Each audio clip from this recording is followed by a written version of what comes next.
ನಮಸ್ತೆ ಎಲ್ಲರಿಗೂ. ನಾನಿವತ್ತು ಮನೇಲಿರುವಂತಹ ಒಂದು ಕೆಲವು ಪದಾರ್ಥಗಳನ್ನು ಬಳಸಿ ಸ್ಕಿನ್ ಕೇರ್ ಆಯಿಲ್ ರೆಡಿ ಮಾಡೋದು ಯಾವ ರೀತಿ ಅಂತ ತೋರಿಸ್ಕೊಡ್ತೀನಿ ಬನ್ನಿ. ನಾನು ಈ ಸ್ಕಿನ್ ಕೇರ್ ಆಯಿಲ್ಗೆ ಒಂದು ಕ್ಯಾರೆಟು, ಸ್ವಲ್ಪ ಬೀಟ್ರೂಟು ಮತ್ತು ವೇಸ್ಟ್ ಆಗಿರುವಂತಹ ಆರೆಂಜ್ ಒಂದು ಸಿಪ್ಪೆನ ತಗೊಂಡಿದ್ದೀನಿ. ಮತ್ತು 20 ರುಪೀಸ್ದು ಒಂದು ಕೊಬ್ಬರಿ ಎಣ್ಣೆ, ಇಲ್ಲಾಂದರೆ ನಿಮಗೆ ಯಾವುದು ಕೊಬ್ಬರಿ ಎಣ್ಣೆ ಸಿಗುತ್ತೆ, ಹೋಮ್ ಮೇಡ್ ಆಗಲಿ ಔಟ್ಸೈಡ್ ಸಿಗುವಂತಹ ಯಾವುದೇ ಆಯಿಲ್ನಾದರೂ ತಗೊಳ್ಳಿ.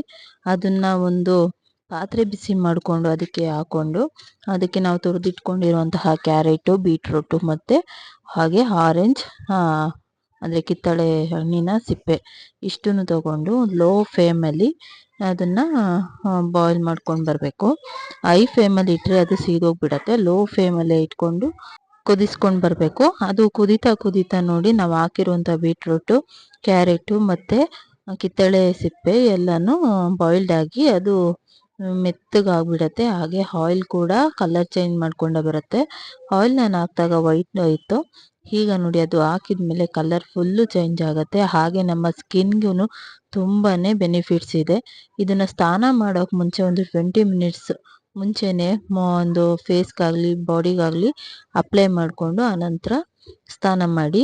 ನಮ್ಮ ಸ್ಕಿನ್ನಲ್ಲಿ ಆಗೋ ಬದಲಾವಣೆ ಅಂತೂ ತುಂಬಾ ಒಂದು ಬ್ರೈಟಿಂಗ್ ಆಗುತ್ತೆ ಮತ್ತು ವೈಟಿಂಗ್ ಕೂಡ ಆಗುತ್ತೆ. ನೋಡಿ ಆಯಿಲ್ ಈ ರೀತಿ ಬರುತ್ತೆ, ತುಂಬಾ ಚೆನ್ನಾಗಿರುತ್ತೆ. ಮತ್ತು ಅದರದ್ದು ಒಂದು ನಾವು ಬಾಯ್ಲ್ ಮಾಡಬೇಕಾದ್ರೆ ಅದ್ರ ಫ್ಲೇವರ್ ಬರುತ್ತೆ ನೋಡಿ, ಅದಂತೂ ತುಂಬಾ ಚೆನ್ನಾಗಿರುತ್ತೆ.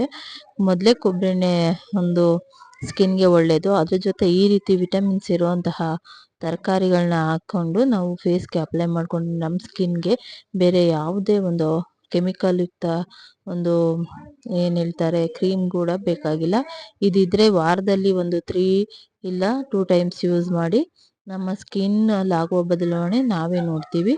ಮತ್ತು ಅದನ್ನು ಏನು ಈ ಕ್ಯಾರೆಟು ಬೀಟ್ರೂಟ್ ಹಾಕ್ಕೊಂಡಿರ್ತೀವಿಲ್ಲ, ಅದನ್ನ ವೇಸ್ಟ್ ಮಾಡೋದು ಬೇಡ, ಅದನ್ನು ಸ್ಕ್ರಬ್ ಆಗಿ ಕೂಡ ಯೂಸ್ ಮಾಡ್ಕೊಳ್ಳಿ. ಈ ಆಯಿಲ್ನ ಒಂದು 2-3 ಟೈಮ್ಸ್ ನೀವು ಯೂಸ್ ಮಾಡಿ ನೋಡಿ, ಸ್ಕಿನ್ನಲ್ಲಿ ಆಗೋ ಬದಲಾವಣೆ ನಿಮಗೆ ಗೊತ್ತಾಗತ್ತೆ. ಮತ್ತು ಇದು ಹೆಲ್ತ್ಗೂ ತುಂಬಾ ಒಳ್ಳೆಯದು. ಇದರಲ್ಲಿ ಯಾವುದೇ ರೀತಿ ಕೆಮಿಕಲ್ಸ್ ಕೂಡ ಆ್ಯಡ್ ಆಗಿರಲ್ಲ. ಮನೆಯಲ್ಲಿ ವೇಸ್ಟ್ ಆಗಿರುವಂತಹ ತರಕಾರಿ ಯೂಸ್ ಮಾಡಿ ಈ ಆಯಿಲ್ನ ರೆಡಿ ಮಾಡ್ಕೊಂಡಿರೋದು. ಹಾಗೆ ಆಯಿಲ್ ಬೇಕಾದರೂ ಅಂದರೆ ಕೊಬ್ಬರಿ ಎಣ್ಣೆ ಬೇಕಾದರೂ ಮನೆಯಲ್ಲೇ ರೆಡಿ ಮಾಡ್ಕೋಬಹುದು. ಅದನ್ನು ನೆಕ್ಸ್ಟ್ ವಿಡಿಯೋ ಮುಖಾಂತರ ನಾನು ತಿಳಿಸ್ಕೊಡ್ತೀನಿ. ಈ ವಿಡಿಯೋ ನಿಮಗೆ ಇಷ್ಟವಾದರೆ please subscribe my channel. Thank you everyone.